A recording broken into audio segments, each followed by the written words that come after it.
दोस्तों, कुछ वीक्स पहले मैंने एक वीडियो बनाया था how to study effectively as per your learning style. आज मैं उसी वीडियो को कंटिन्यू करूंगी, बट आज फोकस सिर्फ लर्निंग पे होगा।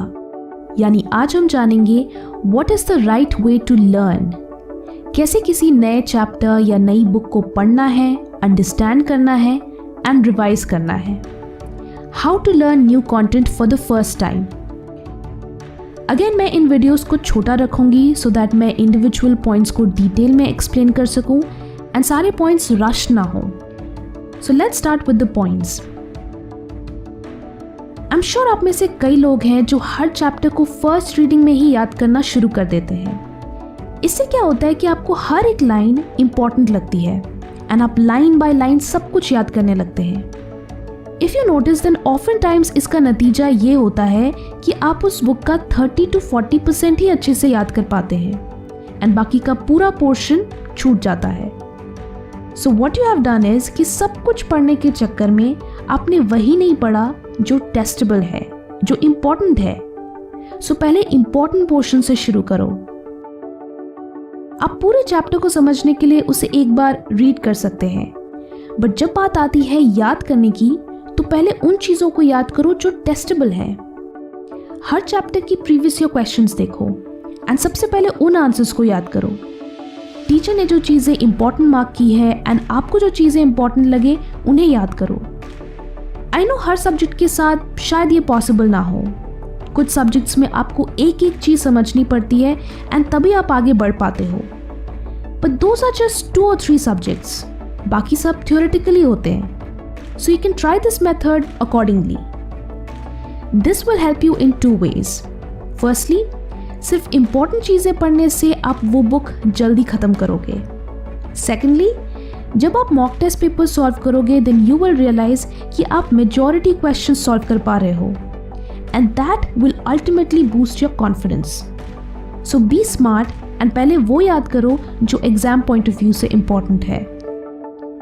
कमेंट्स में बताएं कि क्या आप एग्जाम से पहले अपना पूरा सिलेबस सक्सेसफुली फिनिश कर पाते हो या नहीं। Active versus passive learning. जब भी आप पहली बार किसी टॉपिक को याद करना शुरू करते हो तो आप एक एक लाइन मंत्र की तरह जपते रहते हो। This is passive learning. इससे आपके दिमाग में कुछ भी नहीं जाएगा। What you need to do is कि जो भी टॉपिक है उसके पहले की पॉइंट्स को अंडरलाइन करो एंड उसे अपने शब्दों में खुद को एक्सप्लेन करने की कोशिश करो। This is active learning. This is how आप उस इंफॉर्मेशन से एक्टिवली एंगेज करोगे सो दैट आपके ब्रेन में उसकी मेमोरी और स्ट्रांग हो। नाउ जब आप उसी चैप्टर को रिवाइज करते हो तब आप फिर से उसे रीरीड करने लगते हो। अगेन इससे आपका कोई फायदा नहीं होगा। आपको क्या करना है कि आपको उन चैप्टर हेडिंग्स को क्वेश्चंस की तरह देखना है एंड खुद से रिकलेक्ट करने की कोशिश करनी है कि आपको उस पर्टिकुलर टॉपिक के बारे में क्या याद है। हो सकता है कि आपको कुछ भी ना याद आए and that's fine. The point is कि आप जितना अपने ब्रेन को एक्टिवली एंगेज करोगे उतने स्ट्रॉन्ग मेमोरी कनेक्शंस बिल्ड होंगे। इस प्रोसेस का नाम है एक्टिव रिकॉल। एक्टिव रिकॉल और एक्टिव लर्निंग के कई तरीके हैं, जैसे कि आप पूरे चैप्टर को एक पेज में समराइज कर सकते हो in the form of mind maps, spider diagrams या सिंपली नोट्स बना सकते हो। इससे क्या है कि सबसे पहले तो आप उस टॉपिक को अच्छे से अंडरस्टैंड करोगे because that is the most important thing required while learning. Secondly, ये आपका ध्यान सिर्फ इंपॉर्टेंट एंड कोर इन्फॉर्मेशन पे रखता है and not the entire book, जिसमें से 60% चीजें एग्जाम में नहीं पूछी जाती। Friends, before moving to the final point, कई स्टूडेंट्स मुझसे कमेंट सेक्शन में ये कहते हैं कि हाउ टू इम्प्रूव इंग्लिश पे वीडियो बनाएं या how to score good marks in English उसके ऊपर वीडियो बनाएं। तो आज उसी पर्पज से मैं आपके लिए एक बुक रिकमेंडेशन लाई हूँ। अगर आपकी इंग्लिश ग्रामर कमज़ोर है या इंग्लिश में आप अच्छे मार्क्स स्कोर नहीं कर पाते तो आप ये बुक रेफर कर सकते हैं। इसका नाम है all in one English grammar book. दोस्तों, इंग्लिश एक लैंग्वेज है और उसे एक लैंग्वेज की तरह ही सीखना चाहिए, कॉन्सेप्ट की तरह नहीं। और यही इस बुक की खासियत है। ये बुक 2 साल की रिसर्च के बाद रेडी की गई है। इसमें टॉपिक्स को ऐसे समझाया गया है जैसे प्रॉपरली किसी लैंग्वेज कोर्स में समझाया जाता है।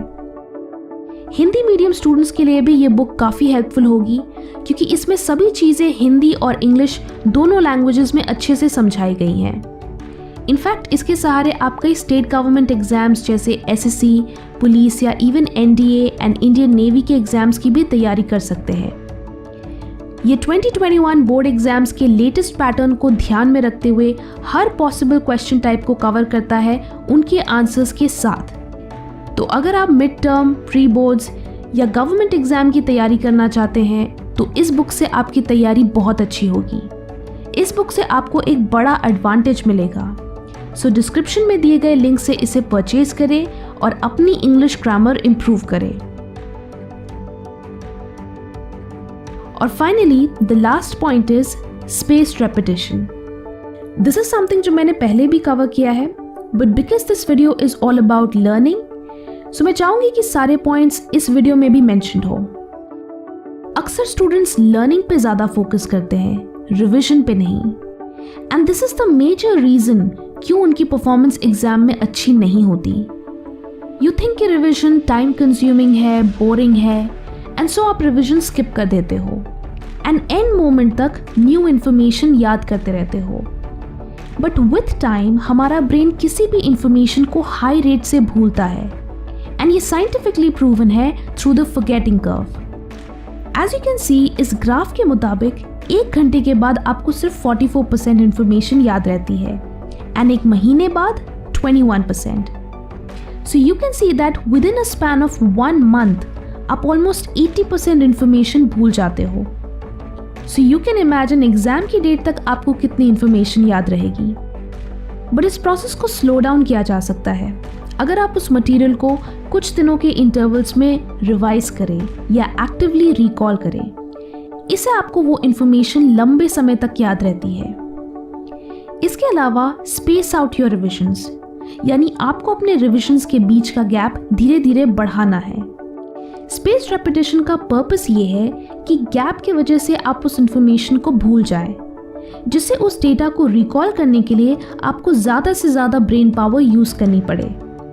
इससे स्ट्रॉन्गर मेमोरी कनेक्शंस बिल्ड होंगे एंड आप उस इंफॉर्मेशन को 100% एक्यूरेसी के साथ याद रखेंगे। सो अगर आप चाहते हैं कि आपकी महीनों की मेहनत ज़ाया ना हो तो आप अपने स्टडी सेशंस में सिर्फ 1 घंटा रिविजन को दें। अगर आप टॉपर्स का स्टडी टाइम टेबल देखेंगे तो वो भी यही स्ट्रैटेजी अपनाते हैं। वो 2 से 3 घंटे रिविजन को देते हैं। इसे कहते हैं effective studying. So I hope आप भी टॉपर्स की तरह स्मार्ट वर्क करोगे एंड ये सभी लर्निंग टेक्निक्स अप्लाई करोगे। स्टडी टिप्स एंड टेक्निक्स से रिलेटेड बाकी वीडियोस देखने के लिए ऊपर दिए गए आई बटन पे क्लिक करें। वीडियो अच्छी लगी तो लाइक करें और बहुत अच्छी लगी तो शेयर भी करें। Thanks for watching and stay focused.